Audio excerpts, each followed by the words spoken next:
This portion of your OSHA forklift training is about workforce readiness or workforce preparation and the skills that you need in order to be a useful member of the workforce.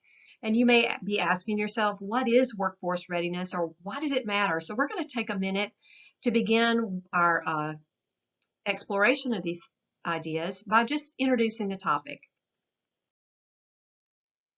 First of all, you should know that you are your company's most valuable resource.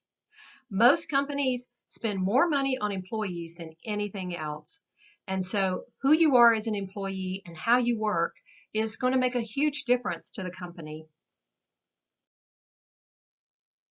And this is partly because it takes a lot of investment to hire and train and employ an employee, okay? This chart gives us a brief demonstration of just how costly it can be to replace an employee once someone quits or leaves. On average, it costs $5,864 to hire a new employee, and that may seem extreme to you, but think about some of the cost of hiring someone. First of all, there are some costs that are associated with the person who's leaving the position in the first place, that pre-departure cost. It costs money to just start all over again.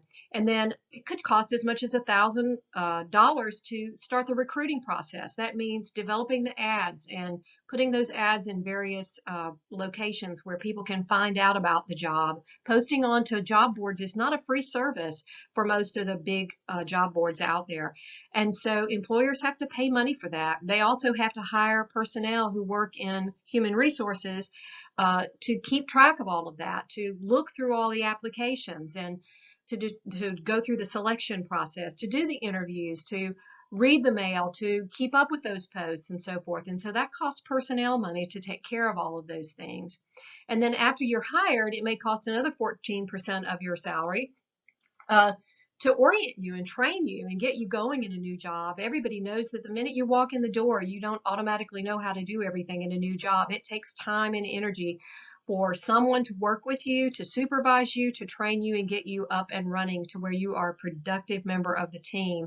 And so those things can cost a lot of money. So the productivity loss is also a factor. You're not really doing good work to start with. You're probably not firing on all cylinders, as they say. And so it will take a lot of time for you to come up to speed. So look at this chart. You see down at the bottom left, it says as a new hire and during the onboarding process, you're actually costing the company money.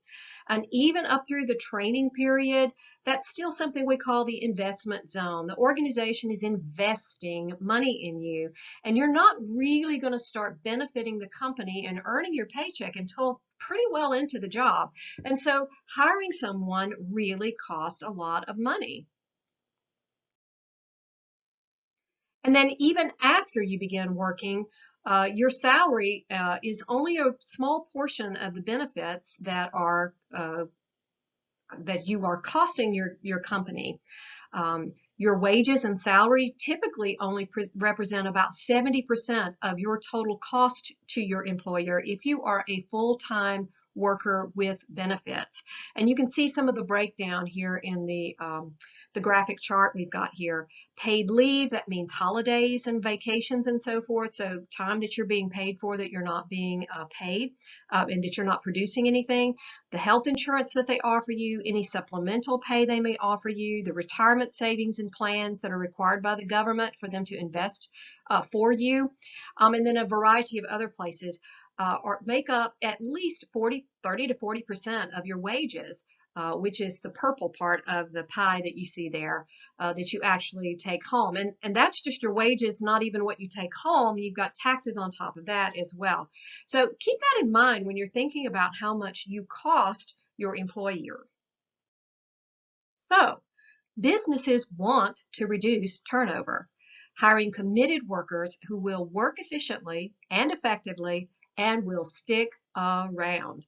They want workers ready to work. You may be thinking about how hard it is for you to find a job, but I'm hoping through this presentation you're coming to understand how hard it is for companies to find workers and to find the right workers and the workers with the right skill set that they need to fill the needs of the company. So finding qualified workers can become more challenging as the number of workers decreases. And if you look at the chart on the left side of the page here, this was unemployment through 2018, and you can see that it was low. There was a little spike during the economic downturn back around the 2010 and 12, but then it's been steadily dropping since then, and we're down to very low unemployment before COVID hit. And so businesses were finding a hard time finding workers. Now, the chart on the right indicates what's been going on in 2020. There was a huge spike in unemployment as lots and lots of folks lost their jobs. But that's starting to come down again as more and more people are finding employment. So this tends to favor the workers. This makes jobs more readily available. There are a lot of jobs out there. People are desperate for workers, but that doesn't always mean that employers have it easy. Because a lot of times the available jobs and the skill set of the available workers for those jobs don't quite match up. This is what we call a skills gap. So there may be a lot of jobs available, but the workers who are available to fill them may not have the training, the education, the skill set, the experience, all those things that are necessary to fill the kinds of jobs that are available. And so employers are frustrated because they're short-staffed, and employees are frustrated because they can't find a job that they're qualified for. Now, you're taking steps to remedy that situation for yourself by training to be a forklift driver. But you'll see that that's not the only thing you need to do. Employers will tell us that, yes, we need more people who have the know-how and the forklift certification, but that's not going to be the only thing that matters. If you look at the pie chart here, the yellow section represents the lack of technical skills, what it is that keeps people from finding a job. They don't have the right technical skills. Okay, that's great, but look how much bigger the orange slice is on this pie. That is lack of soft skills. Skills like communication, critical thinking, creativity, being able to collaborate. These are things that employers are finding it harder and harder to find among workers. People who are dependable, people who will be on time, people who will work efficiently when they are on the clock. And so those are some of the skills, the so-called soft skills, that we're going to focus on learning during this time in our class.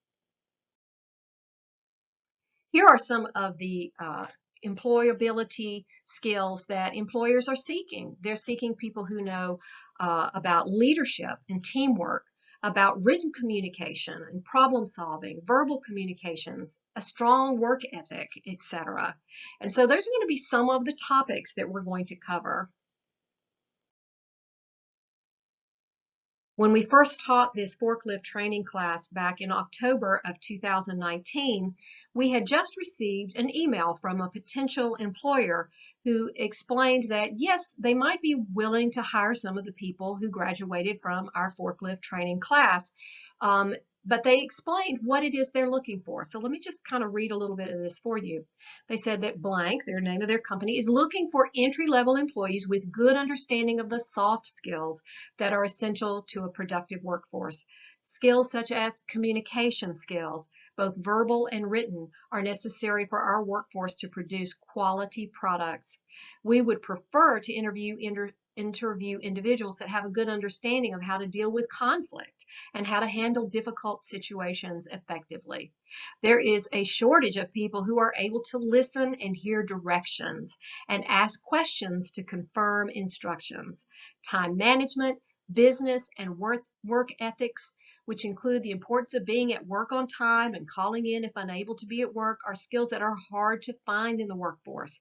If we had access to potential employees with good understanding of these skills, we would be willing to give them an interview.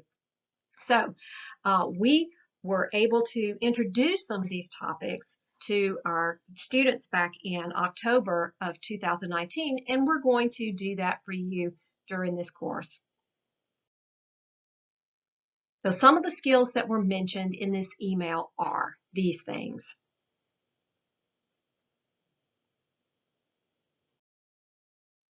Now, you may be thinking, oh, but that's kind of just the way I am. I'm just always late, or I have a hard time keeping my temper, or I'm not really good at communicating. Well, you know what? You can learn these things. You can be teachable. Don't get stuck in a dead-end job because you say, well, that's just the way I am. You can change, and we're going to do what we can to help you.